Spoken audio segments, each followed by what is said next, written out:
मैया का पैया पर कौन का सुबह सुबह का मुंह देख के उठने के साला चोट लागो।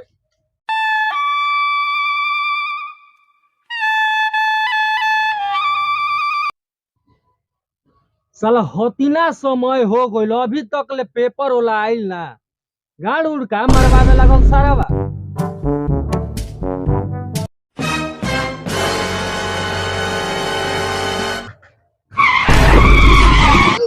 मुआ दो ना सर, अपन बाप के गाड़ पर चढ़ा तो हिलाड़ पर चढ़ा दो ना सर।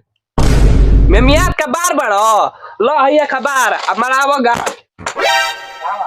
आवो ए राम प्यारी तोहरे खातिर त गाड़ फरोइले बानी। तन देखी तहरा में का बा।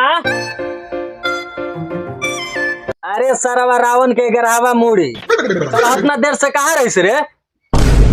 ए मेघनाथ के पाहुन तार घरे गो रही तार मेहरारू से पूछनी है कि कहाँ बारे तार भतरू तो कहली है कि जाई होने मुर्गी फार्म में गाड़ मरवाओ तरे। सरवा ई का लिखल बारे?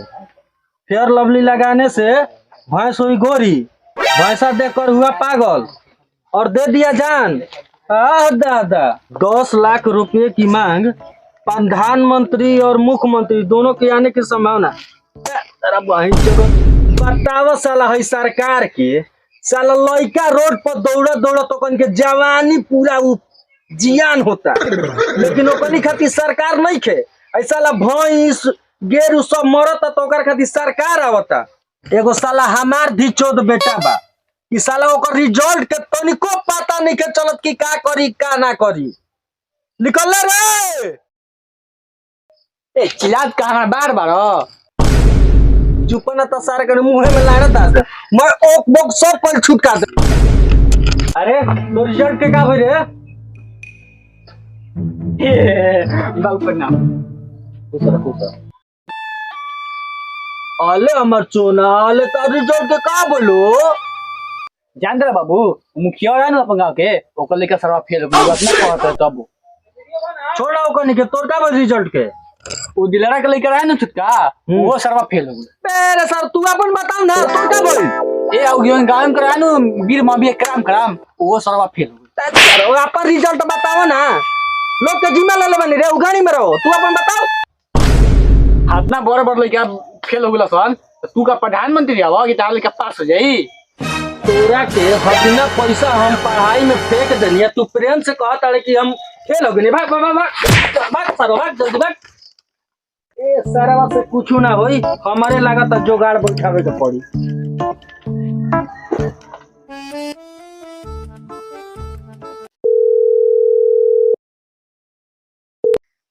हेलो कहे के रहला सा कि जो नौकरिया के इंटरव्यू ले तनी रहुआ ले तनी।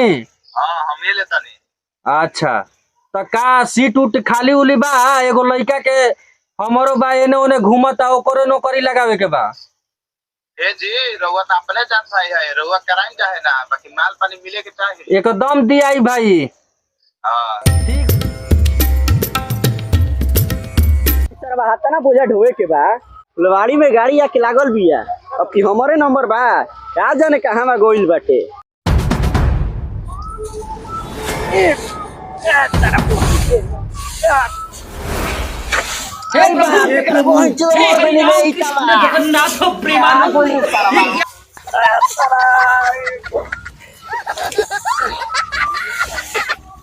गाना मार गोई के ना बोले के ढोला के अगर सार सब की नौकरी ना लागी गाड़ी में उनकर गोजिए डाल दे सारे के।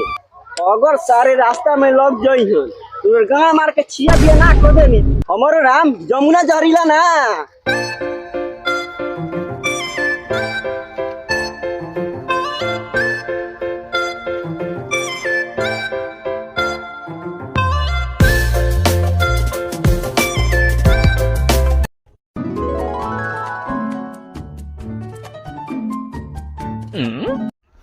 का हो सार मुझे झाड़ के कहां चल देलो? खेत में गाड़ी आके लागल बिया तू सूट बूट झाड़ के कहां मारा जाता सारे कहीं के खेता में बोझा उठा उठा गाड़ी के नस फाटे तू कहां जाता रे सारा सूट बूट झाड़ के? गरम का भल बड़ा मरते एगो तो सुबह उठ के हाले ने हाथ धो के खाऊ अपन से खाना बना के हाले तैयार भनी आज इंटरव्यू दे जाके बा गोल लगाता नहीं आशीर्वाद दो कि तार लड़का इंटरव्यू में पास हो जाओ और जोन मड़ई बा उ महल हो जाओ। तारा बहिन जे ई का छुआ ताड़े रे। जाता नहीं हम लेट होता हमार।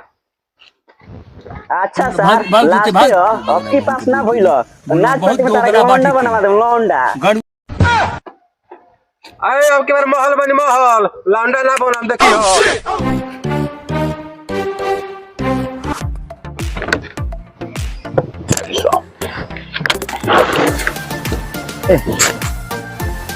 बाहर तो एकदम झकास लागत है तन बाहर झाल जा ब्लेजर में तो बड़ी झकास लागत है बनी।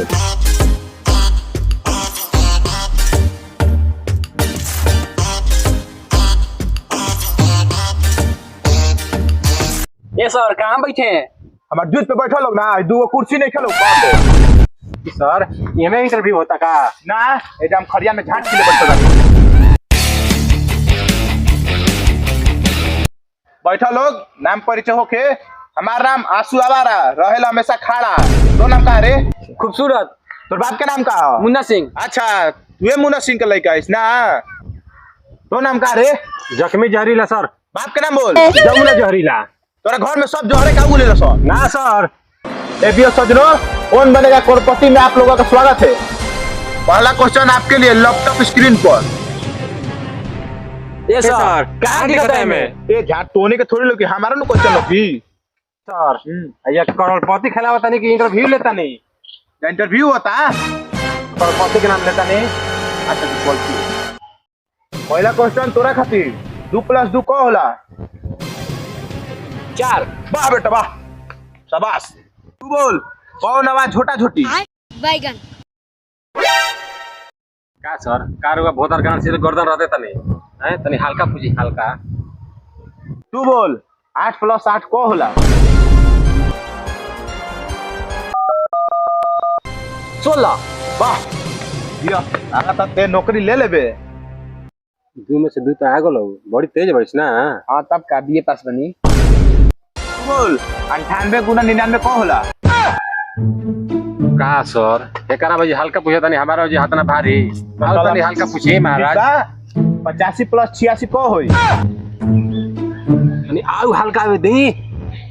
का सर पहिल का जोन पूछा तनी बड़ी आसान पूछा तनी पहिल का हमारा से पूछी और ओकर बाद वाला एकरा से पूछी। मैथ में तो फेल हो गले इतिहास में आवल जा। रावण जोन सीता जी के लेके भागल रहे वो गाड़ी के कंपनी कौन रहे? जोन गाड़ी से रावण लेके भागल रहे वो गाड़ी के माइलेज कितना देत रहे? गाड़ी कौन तेल से चलत रहे? पेट्रोल डीजल करुआ बताओ तो। हमार बात पूछले बानी कबेल कहतनी कि हल्का पूछ हल्का मतलब पहाड़ी और फेंकतनी। अच्छा हल्का रुको गूगल पे खोजत नहीं। हाँ मिल गई। अब बबुआ देखियो तारा पे एकदम सीधा जाई हल्का जाता है लैपटॉप स्क्रीन पर। जोन राम जी रावण के तीर मरले रहन को इंच के तीर रहे? बैगन। गोड़ी कितना खाल भइल रहे? अब ई कोनो सर क्वेश्चन ना भइल हमने की जानत कितना खाल भाग कितना नहीं खे। तारा इतिहासों में फेल हो गई। अब इंग्लिश में आवल जाओ। ए फॉर एप्पल बोला। A for apple, B for बड़का एप्पल, C for छोटका एप्पल, D for दूध एप्पल। हम जौन बोलम नो संस्कृत में बोलिए।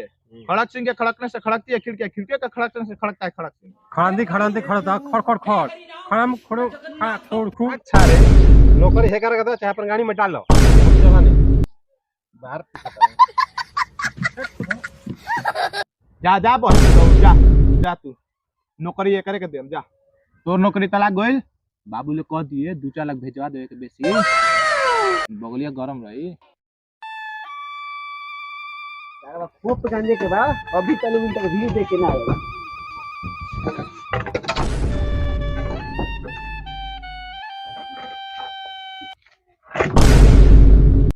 यार कहीं के कोई रह इंटरव्यू देवे का भइले?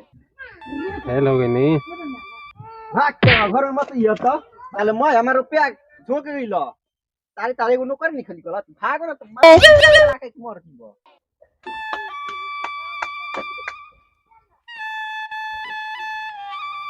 इधर अपन बैग हम चला नहीं हम तेरे पाहुन छिपा में जामुन हम तेरे जामुन हम तो पाहुन छिपा में गिरल जामुन हम तो पाहुन छिपा में जामुन हम कर पाहुन छिपा में गिरल जामुन हम सब अरे अरे हो देख रे बीए को के लइका बकरी चरावता आय चल ना पिंटा चल चल चल चल चल चल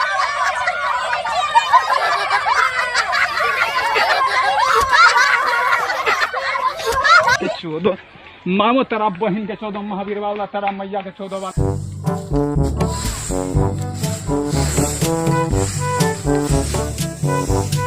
हमारे एगो लइका बा श्रवण कुमार जौन कमा कमा के हमारा किया होता एगो हई सार बाड़े खाली इंटरव्यूए में पैसा झोंकले बाड़े हमारा नियन बाप रही तो एकरा लइके में नीमक चटा के मुंगा दी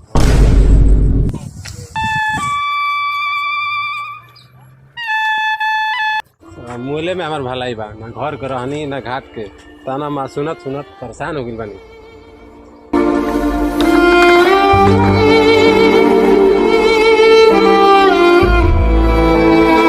नमस्कार भाइयों बहनों, हम आंसू आवारा। अगर वो लोग के इंटरव्यू देख बा वीडियो को लाइक, चैनल को सब्सक्राइब, शेयर जरूर कीजिएगा। उसके बाद आइए इंटरव्यू दीजिए, नौकरी पाइए। धन्यवाद।